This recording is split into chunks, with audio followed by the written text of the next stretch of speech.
everything is on track. This level of coordination across multiple teams, time zones, and specialties is what makes missions like these possible. At this hour, I'm happy to report that all systems are looking good, and the team here in Mission Control is go for launch.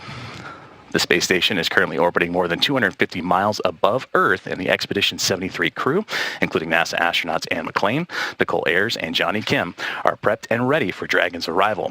They've reviewed all the procedures, configured equipment, and are well rested for what will be a busy day on orbit today and tomorrow when Dragon is expected to dock. This delivery includes thousands of pounds of supplies, critical hardware, and scientific investigations that will keep the crew busy and support ongoing research. We'll be watching closely here as the countdown continues and the mission gets underway. For now, I'll turn it back to Hawthorne for a closer look at the launch vehicle and spacecraft supporting this commercial resupply services mission. Take it away, Yomei. Thanks, Joseph. As we continue to count down, let's take a closer look at the vehicles that will be taking Sierra 32 to the space station today. Sitting atop the Falcon 9, Dragon and its trunk stand over 27 feet tall. The spacecraft is headed for the Zenith docking port on the station that was just vacated by Crew 9, which returned home a few weeks ago. Dragon's trunk holds solar cells that provide power while it's in free flight. Stage 2 LOX load has started. The trunk can also carry unpressurized cargo, which it will be doing today. There are 16 Draco thrusters on board that can be used in space to help navigate the spacecraft to its destination, each providing about 90 pounds of force. Dragon has played a significant role in advancing our future in space by safely transporting crew and cargo to and from the station. There are currently 4 Dragon spacecraft supporting human spaceflight missions that have docked to the station. Their names are Endeavour, Resilience, Endurance, and Freedom. And we have an additional 3 Dragon supporting cargo missions, one of which is the one supporting today's mission. Sierra 32 will be delivered to orbit today on SpaceX's Falcon 9 rocket, which provides 1.7 million pounds of thrust on its first stage thanks to its 9 Merlin M1D engines. Today's booster last flew in March for the NROL 69 mission and also flew a Starlink mission in February. Once the first and second stages separate, the Merlin engines are also used to help land the first stage back on Earth. Today, the booster will be attempting to land at Landing Zone 1, just down the road from the launch pad. Meanwhile, the second stage will continue to orbit, powered by one single Merlin vacuum engine with over 220,000 pounds of thrust. The second stage will secure Dragon's entry into low Earth orbit before separating, leaving Dragon to continue its journey on its own thrusters. About 50 seconds after separation, Dragon's nose cone deploy sequence will begin, exposing its guidance navigation controls that help Dragon autonomously fly to the space station. With T0 coming up in just under 15 minutes, our teams in Florida are doing a series of system checks to ensure Dragon and Falcon 9 are ready to fly. While the countdown continues, let's talk about a new capability Dragon has in development. Last year, during Sierra 31, Dragon successfully performed a reboost test for NASA that demonstrated Dragon's ability to change the station's orbit, increasing the station's altitude over the course of about 12 minutes. The maneuver changed the station's velocity by the planned 0.27 meters per second and gathered data on Dragon's propulsion system performance, overall loads, and dynamics on both station and Dragon. That test helped inform what we're planning for Sierra 33, where Dragon will fly an extended mission and repeat the reboost demo with a modified trunk called the Boost Trunk. This modified trunk will give Dragon the ability to change the station's velocity by up to 10 meters per second. Testing these added capabilities will provide NASA with additional options for station operations in the upcoming years. Findings from these tests will also directly inform our efforts to build the U.S. deorbit vehicle for NASA. The deorbit vehicle will perform a critical burn to deorbit the laboratory at the end of its planned service life. But right now, station is not going anywhere, so let's get back to our mission in progress and check back in with Joseph at JSC. Thanks, Yomei, and that's right. The International Space Station is truly in its golden era of research and exploration. For nearly 25 years, it stood as a symbol of what's possible through collaboration and innovation. Since November 2nd of the year 2000, humans have lived and worked aboard the orbiting laboratory continuously, pushing the boundaries of human spaceflight and scientific discovery. This station has welcomed more than 280 people from around the world and supported over 4,000 research investigations leading to breakthroughs in medicine, materials, and technology that benefit life on Earth and future of missions deeper into space. It's inspired millions of students through education programs and demonstrated the strength of international partnerships. As we look ahead to the 25th anniversary of continuous human presence this November, the space station remains a powerful example of what humanity can achieve together. With future commercial space stations on the horizon and missions to the moon and Mars and beyond underway, the discoveries made here continue to shape the future of space exploration. The International Space Station, 25 years of innovation, discovery, and enduring spirit of exploration. And liftoff. International Space Station is underway. We are in the golden age of the space station right now in terms of the return on investment and what we're able to do there.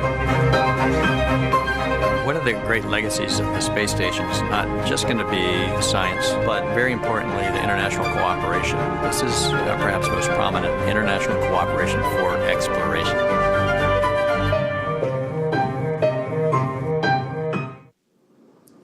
SpaceX is proud to have been a part of missions to stations since the COTS demo Flight 2 mission in 2012. Since 2019, Dragon crews have splashed down off the Florida coast, but now all Dragon recovery operations are returning to the West Coast and will take place off the coast of California. This ensures that Dragon's trunk, when jettisoned during re-entry, will enter over the Pacific Ocean. There are 3 sites supported by SpaceX located off the coast of Southern California, including Los Angeles, Oceanside, and San Diego. Spreading the supported sites across multiple locations helps to maximize the return opportunities for Dragon missions. SpaceX's first human spaceflight mission and first mission overall to splash down off the West Coast was From 2, which happened just a couple weeks ago on April 4th. We are routinely looking to innovate and improve, and we use data to help inform these decisions. The Dragon launching today carries some key data-driven upgrades, including the first drogues, which are small parachutes that deploy right before the larger parachutes during re-entry, were built entirely in-house by SpaceX. There are 2 drogue chutes on each Dragon, which each take about 500 hours to manufacture and another 100 hours to pack and be ready for flight. That's about 4 months of work. SpaceX helps reduce the cost of space flight and increase reliability by bringing manufacturing in-house, which allows us to improve components like drogues faster and more efficiently. Over the last 5 years, Dragon has supported 17 human spaceflight missions and flown 66 crew members representing more than a dozen countries. With the capacity to carry up to 4 passengers, Dragon has proven to be a versatile spacecraft.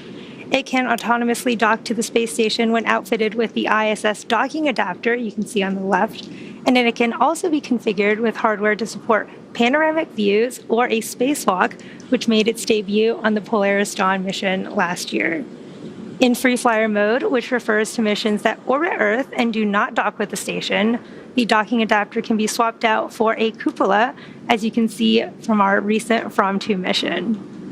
So far, SpaceX and Dragon have carried more than 1,000 research experiments to and from low Earth orbit, both to the International Space Station and on our free flyer missions.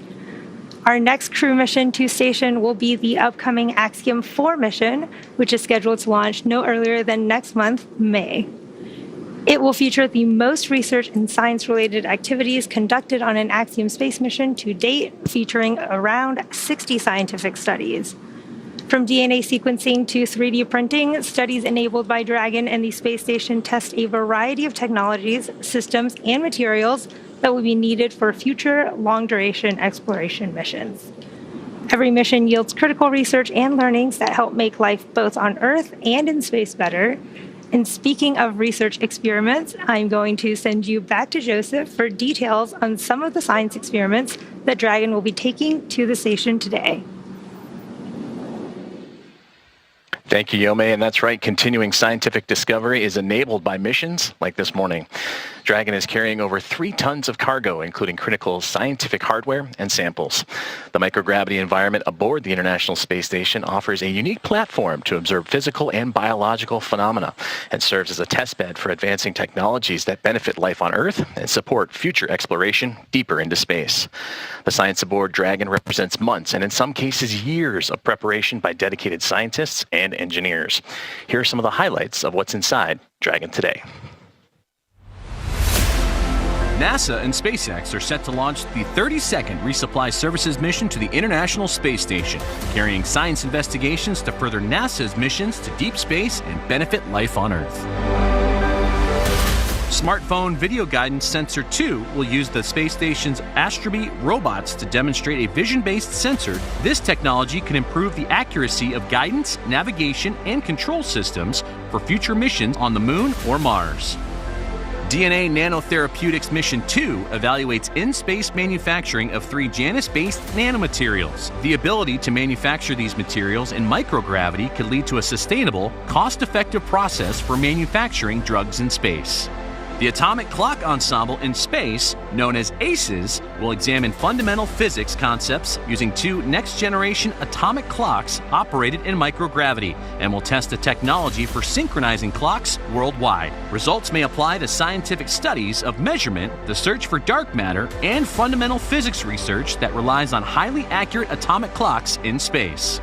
The Aerosol Monitors investigation will test 3 different air quality monitors designed to detect airborne particles, like dust, that must be kept within safe ranges for crew health and hardware performance. Results will inform NASA's selection of the best device suited for future missions to the Moon and Mars. New industrial crystallization cassette hardware will add capabilities to an existing protein crystallization facility aboard the space station. This allows the processing of more sample types, including golden nanospheres, which can be used in devices that detect cancer and other diseases or in targeted drug delivery systems. A new plant experiment will examine the genetic response of tomato plants and the use of a carbon dioxide supplement to reduce the dependence of space-grown plants on photosynthesis, a process which requires power to generate the needed light. Discover more at nasa.gov/ISS-science.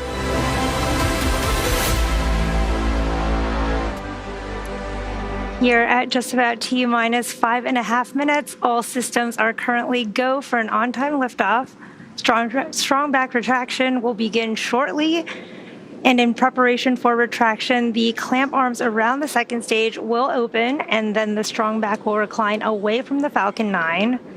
Now, when we say strong back, we mean the transporter erector, which is that large truss structure next to the Falcon 9, which will lean back slowly away from the rocket in preparation for liftoff. Now, the clamp arms are located just below where the Dragon is on the second stage, and they will begin to slowly open here in just a few moments. For strong back retract. Dragon is in terminal count and is on internal power. There's that call out. Dragon is in internal power, and we are getting ready for strong back retraction.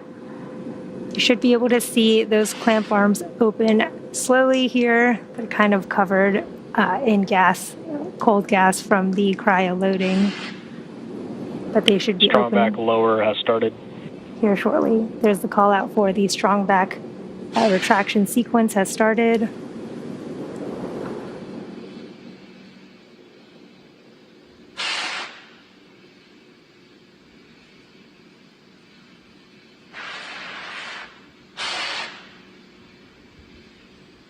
So you can see those clamp arms opening around the Falcon 9 rocket.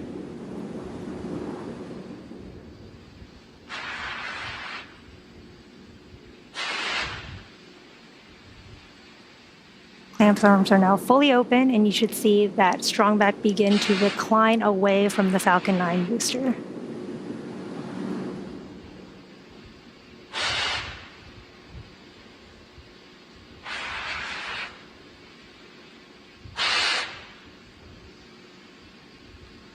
There you can see it starting to recline.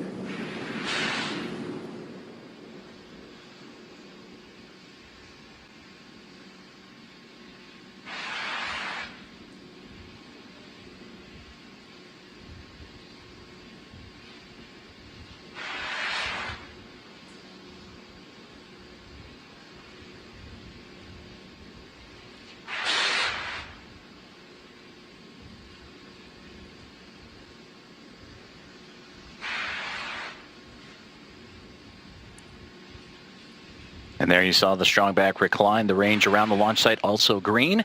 If for some reason we are unable to launch this morning, we will have a backup opportunity tomorrow, April 22nd at 3:53 a.m. Eastern. As you heard, that call out for stage 1 liquid oxygen loading has been completed.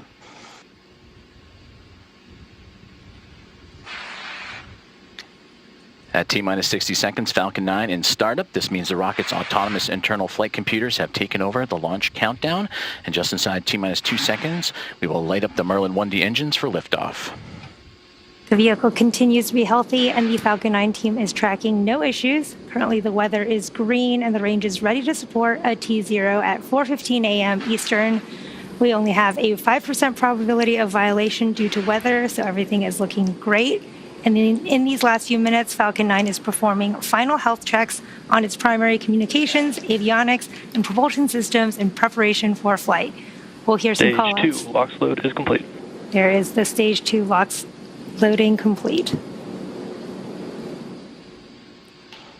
At the time of launch today, the International Space Station will be flying some 260 statute miles over in northwest Turkey as Dragon has entered auto idle. At T-minus 1 minute, Falcon 9 will be in startup. Gas launch closeout. For the onboard flight computers, will take control of the countdown.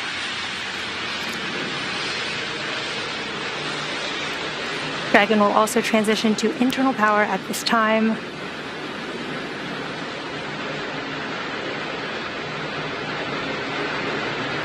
This is also when the first and second stages will pressurize for launch.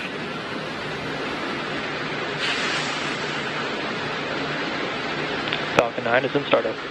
We are now in startup. Dragon is in countdown. And Dragon is in countdown. Range remains go for launch, and we are waiting for that final launch director go. LD, go for launch. There is that launch director go for launch. All systems are go for a launch of Falcon 9 and the CRS-32 mission.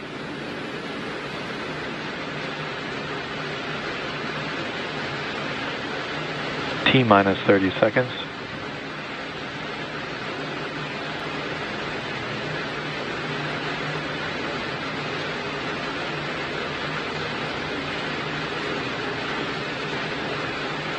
T-minus 15.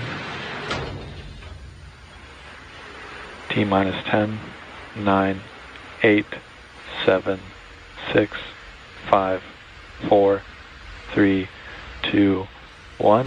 Ignition and lift off. Go Falcon, go Dragon.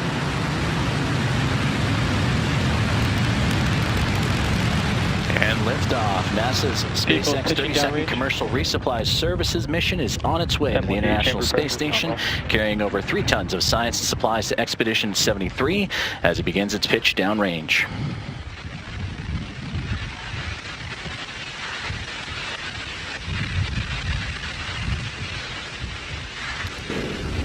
Falcon 9 has successfully lifted off from Launch Complex 39A at NASA's Kennedy Space Center in Florida. During ascent, we tilt or gimbal the engines, guiding the rocket into what we call a gravity turn. During this turn, the vehicle is flying both up and power and telemetry nominal. Horizontally away from the launch pad. Everything is looking good. In just a few moments here, you'll hear the call out for max Falcon Q. is supersonic. Falcon is now faster than the speed of sound. And max Q is the period of maximum aerodynamic pressure that the vehicle will see in ascent. Max Q. There is that call out for max Q. And coming up shortly, we will have a few events in quick succession, starting with MECO, or main engine cutoff, followed by stage separation, MVAC chill. second engine start 1, and the boost back burn. You heard that call out for MVAC chill as it prepares for second engine startup. Now, main engine cutoff, or MECO, is the point in flight where we shut down the 9 Merlin 1D engines on the first stage. Shortly after that, stage 1 and 2 will separate from each other, with the first stage booster beginning its trip back to Earth. Second engine start 1, or SES1, is when we ignite that single Merlin vacuum engine on the second stage. The boost back burn will then start up on the first stage, which is one of the 3 burns required for the vehicle to make its way back to today's landing zone. This burn assists the vehicle to reorient itself back towards land. And in just under 10 seconds here, we should have main engine cutoff, and you'll see those 9 Merlin 1D engines on the first stage shut down. Main engine cutoff. Stage separation confirmed.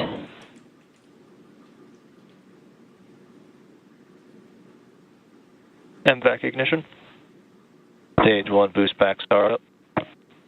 Wow, beautiful views from the first stage and second stage camera. You can see the first stage leaving in that view.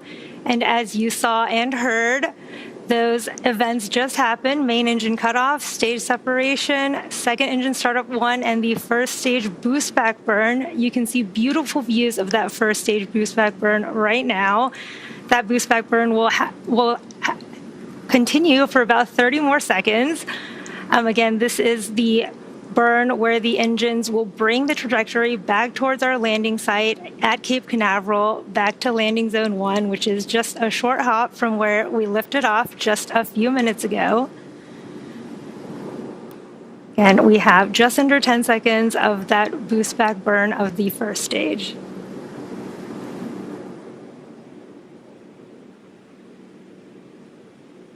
Stage 1 boost back shutdown.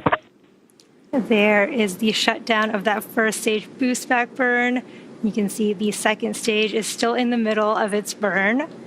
And in about 3 minutes, there will be 2 additional burns on our first stage to prepare for its landing at landing zone 1 at Cape Canaveral. We are just under T plus 4 minutes Both vehicles are on a nominal trajectory. Into today's mission. You just heard the call out that both first and second stage are on a nominal trajectory. CRS-32 is SpaceX's 45th launch this year. We are coming up on entry burn of the first stage and then second engine cutoff of the second stage. Around the T plus 6.5 minute mark, you should see on your screen the first stage's entry burn. For that entry burn, we relight 3 of the 9 M1D engines on the first stage, starting with the center E9 engine, followed shortly after by the E1 and E5 engines. And this burn will slow the vehicle down as it passes back into the Earth's atmosphere. We need to slow down to reduce re-entry forces, which help us to recover and reuse the first stage. You can follow along on the screen to the bottom left and right of your screen. You can see the stage 1 telemetry on the bottom left and the stage 2 telemetry on the bottom right. And again, both vehicles continue to follow a nominal trajectory. Both first and second stages continue to be on a good trajectory. And on your screen is the second stage MVAC engine glowing in the middle of its burn, carrying our CRS-32 mission with the Dragon and trunk on top of the second stage right now. We are under a minute to the start of that first stage entry burn. Again, this will be a 3-engine burn of our first stage as it slows itself down, making its way back to landing zone 1.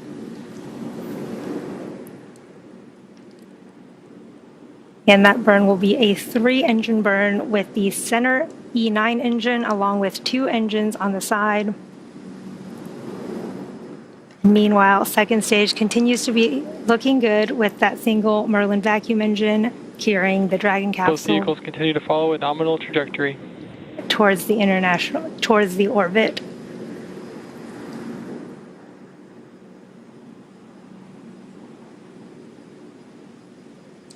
Just a few seconds away from the start of that first stage entry burn.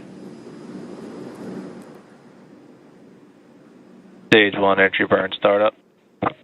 There is that start of the first stage entry burn.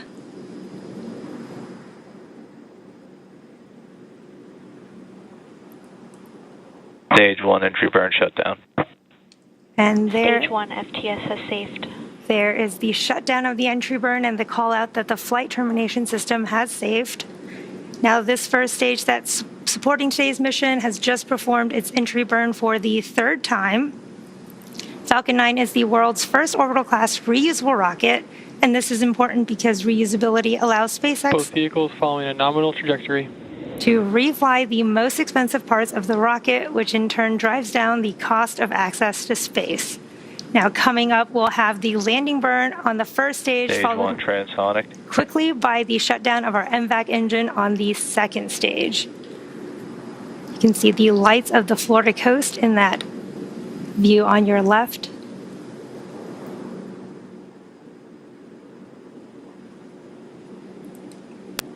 Stage 1 landing burn. There is the start of our stage 1 landing burn. We're now waiting for Falcon 9 to make that precision landing. Deploy.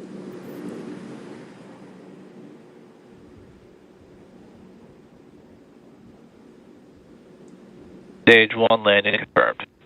What a beautiful view of that stage 1 landing.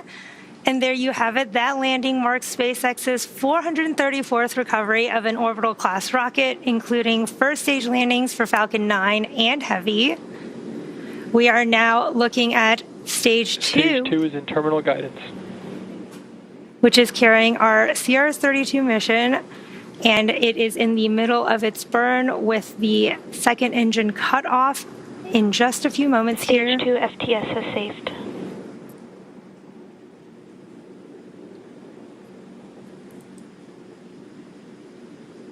And you heard the call out that flight termination system is saved, getting ready for shutdown.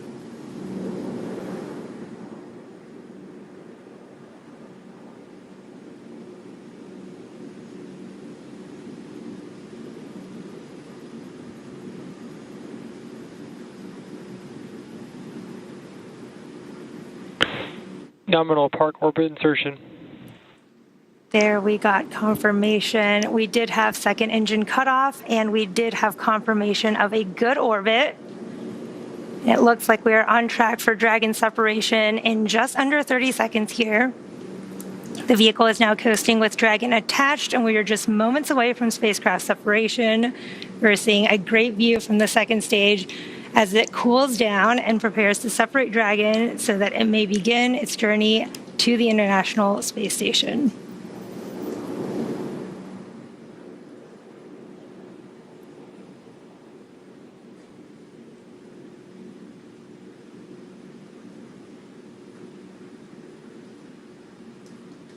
Looks like we may be seeing the sun rising and shining on that MVAC. Dragon separation confirmed. There is that confirmation of Dragon separation. We've had a great mission so far with an on-time liftoff at 4:15 a.m. Eastern Time, a successful stage separation followed by a successful landing of our first stage at Landing Zone 1 and a good orbital insertion. We are now just waiting for nose cone deployment, which should happen in just a few moments here. So I'll hand it back over to you, Joseph, at JSC. Thank you very much, Yome, and great to see the NASA SpaceX 32nd commercial resupply mission light up the morning sky off the Florida coastline. And always great to work with you as we again await the nose cone deploy. And as we await those moments where the nose cone will expose those 4 forward bulkhead Dracos, these Draco thrusters will execute a series of maneuvers necessary to raise its orbit and meet up with the International Space Station. So as we continue to monitor that nose cone deploy, right now, immediately after Dragon separates from the Falcon 9, it begins what we call the activation and rendezvous phase of the mission. Now, this is during the phase that Dragon is configured for on-orbit operations and will begin after the separation of Dragon from the Falcon 9, which you just saw, and it'll end with the completion of the final co-elliptic burn that'll occur as Dragon begins its methodical approach to the International Space Station. Our initial orbit today, 190 kilometers by 210 kilometers, with those numbers representing the perigee and apogee of the orbit, the lowest and highest points of the Earth. That means the orbit isn't a perfect circle, but more like a very slight ellipse. And over the next several hours after liftoff, Dragon will execute a series of burns, which will gradually raise its orbit to align more closely with the station. And there are 5 major burns or firings of those Draco thrusters we were talking about on Dragon that will bring the spacecraft close to station before we begin the final approach maneuvers. And we'll continue to monitor that nose cone deploy as it looks like it'll get underway here shortly. Let's take a look inside and transfer to the control rooms. On the left side, you can see the SpaceX mission control teams over in Hawthorne, California, and that oversaw today's launch and will continue to monitor Dragon on its journey to the International Space Station over the next day. The team you see on the right are here with me in mission control in Houston, and the International Space Station flight control team is monitoring the orbiting complex, and over the course of the operations jointly with Hawthorne, the flight controller is there. Those joint operations between the two teams, you will see, will come a little closer to when Dragon is in its final approach phase, and that'll be about 2 hours or so prior to docking. The teams here are awaiting for that nose cone to deploy, and we'll also bring you those live views from inside Dragon, where you'll be able to see it open up and begin its journey onto the International Space Station ahead of docking. Well, speaking of docking, that is slated for tomorrow, Tuesday, April 22nd, with the anticipated time of 8:20 a.m. Eastern Time at 7:20 a.m. Central, and we'll have all the coverage starting here on NASA Plus, starting at 7:45 a.m. Eastern, 5:45 a.m. Central. Thank you for following along as we continue to await the nose cone deploy of NASA's SpaceX 32nd Commercial Resupply Services mission, as it is well on its way to the International Space Station after that on-time liftoff of 4:15 a.m. Eastern Time, carrying over 3 tons of science and supplies to the Expedition 73 crew. And that includes NASA astronauts Anne McClain, who you can see in the front right-hand side, along with Nicole Ayers on the front left, Johnny Kim, who is on that back left-hand side, just over in the background, JAXA astronaut and Expedition Commander, newly minted Commander of Expedition 73, Takuya Onishi, and Roscosmos cosmonauts Kirill Penskov, Sergei Ryzhikov, and Alexei Zubritsky joining up for Expedition 73. And going into the docking phases, and again, anticipated for tomorrow morning, Kim and Onishi will be the ones that will be monitoring the Dragon spacecraft as it approaches the International Space Station, and they just arrived on station pretty recently. For Johnny Kim, just arrived on station nearly 2 weeks ago, back on April 8th. And for Takuya Onishi on the right-hand side, he was just ahead of him with Crew 10 as he would arrive to the orbiting laboratory back on March 16th. And we mentioned that Onishi, the newly minted commander of Expedition 73, and that was just a couple of days ago on April 18th, and what has been a pretty busy weekend for overall spaceflight involving the International Space Station.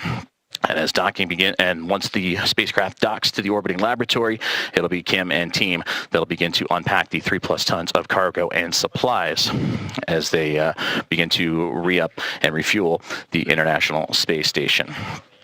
As we continue to monitor here and await the nose cone deploy of the NASA SpaceX 32 or CRS-32 Commercial Resupply Services mission, we mentioned some of the key science aboard that spacecraft, and that was earlier in the broadcast, and you can find out more at nasa.gov. But another key piece of science is the APEX 12 experiment, the Advanced Plant Experiments in Space 12, that will investigate whether certain cell components can help plants survive stressful environments in space and influence the viability of future space crops. And we just got reports that the nose cone is beginning to deploy, so we'll keep an eye on for those first images inside Dragon, and there you can see the full breakdown of cargo that is heading to the International Space Station, including crew supplies, science investigations, spacewalking and equipment, and much more. And aboard Dragon also is a carefully curated menu of food to support those aboard the station, including a diverse selection of tailored choices to reflect the crew's individual preferences, and each item is thoughtfully engineered to help maintain the crew's health, performance, and morale throughout the mission. And we continue to follow along inside the International Space Station flight control room as we await the nose cone deploy of the 32nd Commercial Resupply Services mission. We mentioned earlier that Dragon will perform 5 key burns using its Draco thrusters to steadily close in on the International Space Station before beginning its final approach. Well, that first burn, the first major burn, is the phase burn, which happens at the highest point or apogee of Dragon's very first orbit as it's well on its way. It raises the lowest port or the orbit or the perigee, helping Dragon get closer to the space station's path. Burn number 2 is the boost burn, which is based on what our